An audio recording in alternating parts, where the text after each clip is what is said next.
Once upon a time, in a kingdom far away, a kind and beautiful queen sat by her window, sewing on a cold winter's day.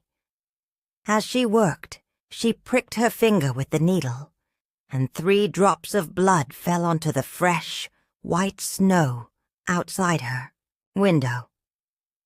Seeing the contrast of red against white, she whispered, "Oh, how I wish for a daughter with skin as white as snow, lips as red as blood, and hair as black as ebony." Not long after, her wish was granted, and she gave birth to a beautiful baby girl who possessed all the qualities she had dreamed of.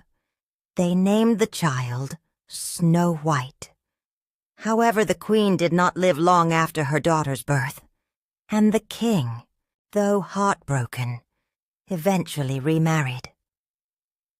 His new wife was a woman of great beauty, but also great vanity and cruelty. She possessed a magical mirror and would often stand before it asking, "Mirror, mirror on the wall, who is the fairest of them all?" And the mirror would always reply, "You, my queen, are the fairest of all." This pleased the queen greatly, and she lived contentedly, basking in the admiration of her reflection. However, as Snow White grew older, her beauty blossomed, and soon, one day, when the queen posed her usual question, the mirror gave a different answer. "Queen, you are lovely, it is true, but Snow White is fairer than you." At these words, the queen's heart filled with envy and rage. She could not bear the thought of anyone surpassing her in beauty, let alone her stepdaughter. Calling upon her most trusted huntsman, she commanded, "Take the girl deep into the forest and see to it that she does not return. Bring me her heart as proof of your deed." The huntsman, though loyal, was a kind-hearted man, and as he led Snow White into the forest, he could not bear to harm the innocent girl. He fell to his knees and confessed the queen's wicked plan. "Run, dear princess. Flee deep into the woods and never return to the castle." Tears streamed down Snow White's face as she nodded and disappeared into the dark, dense forest. The huntsman, knowing he needed to deceive the queen, slew a wild boar and took its heart as false proof of Snow White's demise. Lost and terrified, Snow White wandered through the forest, the trees looming over her like twisted claws. Strange noises filled the air, and she trembled in fear. At last, exhausted and near collapse, she stumbled upon a small cottage nestled among the trees. Desperate for shelter, she pushed open the tiny door and stepped inside. Everything in the cottage was small, but perfectly kept. There was a long, wooden table set with 7 tiny plates, 7 tiny spoons, and 7 tiny cups. Against the wall stood 7 little beds, neatly made and adorned with soft blankets. Overcome with exhaustion, Snow White nibbled a bit of bread and drank a sip of water before curling up on 3 of the little beds and falling into a deep sleep. As the sun dipped below the horizon, the owners of the cottage returned home. They were 7 dwarfs who worked in the nearby mines, digging for precious gems. As they stepped inside, they immediately noticed something was amiss. "Who has been sitting in my chair?" One asked. "Who has been eating from my plate?" Another exclaimed. "Who has been drinking from my cup?" A third wondered. Then one of them peered into the beds and called out, "Look, a girl is sleeping in our beds." Hearing the voices, Snow White woke with a start. Though startled at first, the dwarfs were kind and listened as she tearfully recounted her story. Moved by her plight, they offered her shelter. "Stay with us, dear Snow White. You will be safe here. But take heed, do not open the door to strangers, for the queen will not rest until she sees you gone." Meanwhile, in the castle, the evil queen once more consulted her mirror. Mirror, mirror on the wall, who is the fairest of them all? To her horror, the mirror replied, Queen, you are lovely, it is true, but Snow White, beyond the mountains with the 7 dwarfs, is still fairer than you. Fury consumed the queen as she realized the huntsman had deceived her. Determined to end Snow White once and for all, she disguised herself as an old peddler woman and set off through the forest. She carried with her a ribbon woven of silk and enchanted with dark magic. Arriving at the cottage, she called out in a kind voice, Beautiful laces for sale. Let me lace you up properly, dear girl, so your beauty may shine even more. Snow White, forgetting the dwarf's warning, stepped outside and allowed the woman to lace up her bodice. But the queen pulled the laces so tightly that Snow White could not breathe, and collapsed. Thinking her dead, the queen returned to the castle. That evening, when the dwarfs returned, they found Snow White lifeless on the floor. They quickly cut the laces, and she gasped for air, awakening from the spell.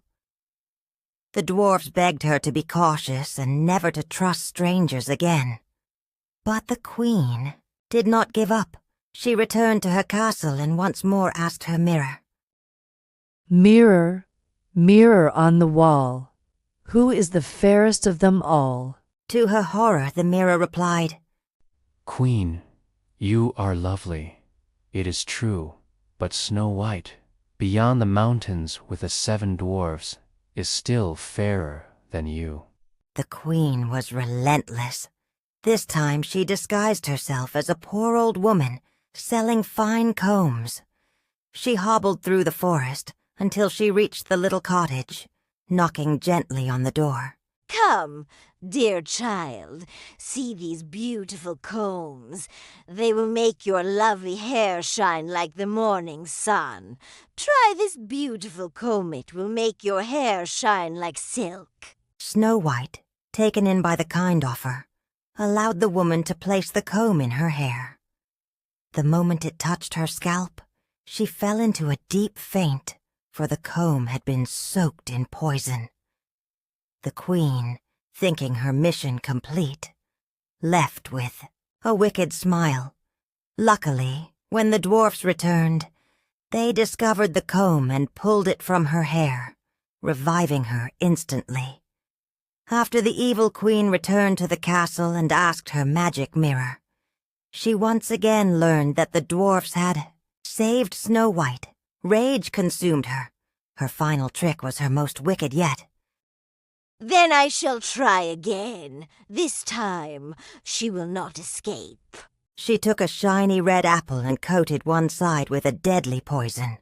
Once more, disguised as a poor old woman, she hobbled through the forest until she reached the little cottage. Knocking gently on the door, she called out, Delicious apples for sale. The sweetest, juiciest apples in the land. Snow White, captivated by the sight of the luscious red fruit, hesitated.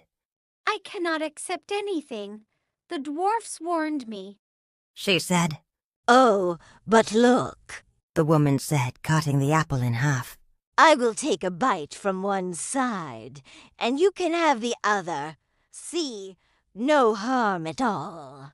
Thinking it safe, Snow White took a bite from the poisoned side. Instantly she fell to the ground, her eyes closing as a deep, enchanted sleep overtook her. The queen, triumphant at last, cackled as she left, returning to her castle. Once more she asked her mirror, Mirror, mirror on the wall, who is the fairest of them all? At last the mirror replied, You, my queen, are the fairest of all. Satisfied, the queen laughed wickedly, believing Snow White was gone forever. When the dwarfs found Snow White, they could not wake her. Believing her truly gone, They placed her in a glass coffin, adorned with gold and precious stones, and mourned her deeply. Time passed, and one day a prince traveling through the land came upon the coffin. Struck by Snow White's beauty, he pleaded with the dwarfs to allow him to take her to his castle, for he could not bear to part with her. As his servants lifted the coffin, they stumbled, and the jolt caused the piece of poisoned apple lodged in Snow White's throat to dislodge. She gasped and opened her eyes. The prince, overjoyed, asked for her hand in marriage, and Snow White, grateful for his kindness, agreed. A grand wedding was held, and all were invited, even the evil queen, who, upon asking her mirror the fateful question once more, was told, "You, my queen, are lovely. It is true, but the young bride is fairer than you." In her rage, she went to the wedding, but upon seeing Snow White alive, she collapsed from shock and despair. Snow White and the prince ruled the kingdom with kindness and love, and they lived happily ever after. The end.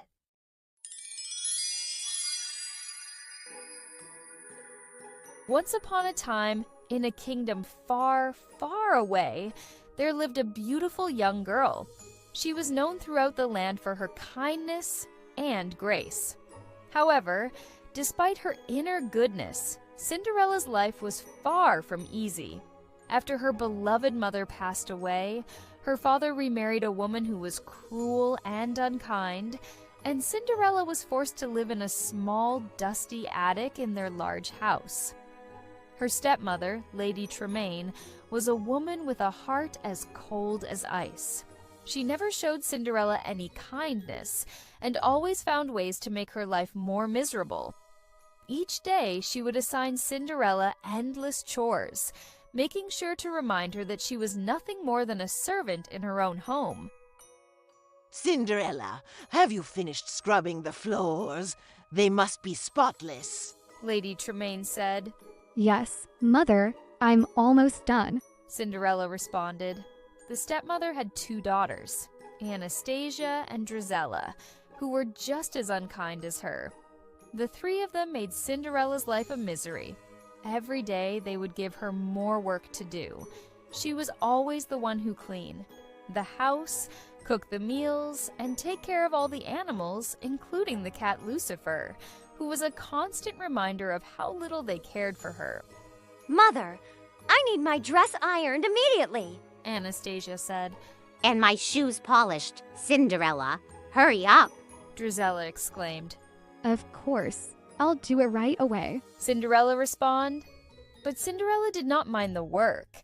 She loved the little animals around her, particularly 2 mice named Gus and Jack. These 2 adorable creatures were her closest friends, and they would often help her with her chores, even though they were small and couldn't do much. They kept her company and gave her hope that one day things might change. While Cinderella worked tirelessly, her stepsisters would enjoy their time, laughing and making fun of her. They would go out to town, wearing their fine gowns and jewelry, while Cinderella stayed at home, covered in ashes from the fireplace. One day, a royal invitation arrived. The king and queen were hosting a grand ball at the palace, and they invited all the young ladies of the kingdom to attend. The royal family wanted to find a bride for their son, the prince. When Lady Tremaine heard the news, she immediately saw an opportunity for her own daughters to catch the prince's eye. "A royal ball! What a wonderful opportunity for my daughters to meet the prince!" "Oh, Mother, he will surely choose me!" the first sister exclaimed. "No, me," the second retorted. She instructed Cinderella to sew 2 beautiful gowns for her stepsisters so that they could be the most elegant women at the ball. She worked day and night to make the dresses for her stepsisters. They were beautiful gowns. But when they were ready, the stepsisters only mocked Cinderella for her efforts. May I go to the ball as well, stepmother? You go to the ball. Laughs well, I suppose, but only if you finish all your chores, and you must find something suitable to wear. When Cinderella heard her stepmother's words that she would allow her to go to the ball, she was overjoyed. But then she remembered that she didn't have a beautiful dress to wear. Her only hope was to find something in her mother's trunk. She searched through the attic and found her mother's old gown. It was simple, but Cinderella believed she could make it work. Meanwhile, Gus and Jack, along with the birds, had gathered around and decided to help Cinderella. They worked together to transform her mother's old dress into something beautiful. They found beads and ribbons discarded by the stepsisters and used them to decorate the dress. Cinderella could hardly believe her eyes when she saw the result. The dress was now lovely and elegant, perfect for the royal ball. After the two stepsisters were ready, it was finally Cinderella's turn. When her wicked stepmother saw her in the dress, she wasn't pleased. She decided to do everything she could to prevent Cinderella from going to the ball. She told the little girl that she had poured a bowl of grains into the ashes, and Cinderella would have to collect them before she could leave. Just then, when the two stepsisters saw her in the beautiful dress, they became furious.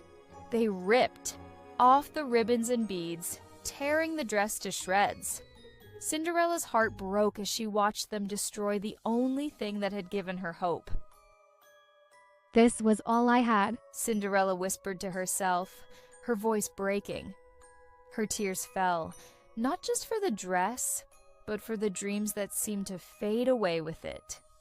It seemed like all hope was lost. With a heavy heart, Cinderella trudged to the fireplace, each step feeling heavier than the last. She knew she would never be allowed to go to the ball, not with her dress ruined and no way to fix it. Devastated, Cinderella collected the grains from the ashes, her hands trembling.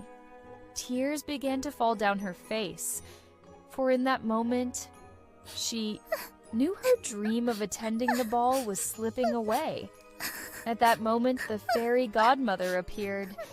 She asked Cinderella why she was crying, and Cinderella explained her sorrow. The fairy godmother then called upon the birds to separate the grains for her. Once the work was done, the godmother told Cinderella to bring a pumpkin from the yard. After Cinderella carried out the task, the fairy godmother turned the pumpkin into a carriage and the two mice, Gus and Jack, into horses. Cinderella was overjoyed, but once again felt sad because she had no dress for the ball. Why are you sad, my dear? I just wanted to go to the ball, but the two sisters tore my dress apart. Well, dry your tears, child. With a little magic, your dreams can come true. Then the fairy waved her magic wand over the girl, transforming her into a beautiful princess with a sparkling gown and lovely glass slippers. The fairy then told Cinderella that the carriage would take her to the palace, but she must return. By midnight, as at 12, the magic would wear off. Then the fairy godmother warned Cinderella. Remember, my child, the magic will wear off at midnight. You must return before the clock strikes 12. Cinderella promised she would return on time and left for the ball. When she arrived at the palace, she was in awe of the grandeur. The ballroom was filled with people, and everyone seemed to be eagerly awaiting the arrival of the prince. But when Cinderella entered the room, all eyes turned to her. She looked more beautiful than anyone had ever seen. The prince, who had been waiting for a lady who could capture his heart, was immediately drawn to Cinderella. He approached and bowed. Would you honor me with a dance? I would love to. Cinderella, with a smile on her face, accepted. As they danced together, the entire ballroom was enchanted by their chemistry. The prince couldn't take his eyes off her, and Cinderella felt like she had never been so happy. As the evening wore on, Cinderella and the prince became more and more captivated by each other. But as the night passed, the clock began to tick closer to midnight. Cinderella suddenly remembered the warning of the fairy godmother. In a panic, she looked up at the clock and realized that it was almost time for the magic to end. Oh no, I must go, she cried out, rushing to the exit. The prince tried to stop her, but she was already running down the stairs. Wait, I don't even know your name, the prince exclaimed. As she did, one of her glass slippers slipped off her foot and was left behind on the stairs. Cinderella reached her carriage just in time, and the magic faded as soon as she climbed inside.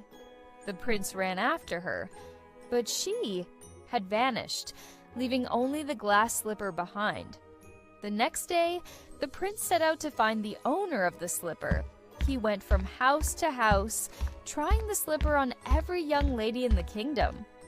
When the prince arrived at the house where Cinderella lived, then she overheard that the prince was searching for the fairy tale girl from the previous night, the one he had danced with, and he knew he would find her by the glass slipper that had fallen.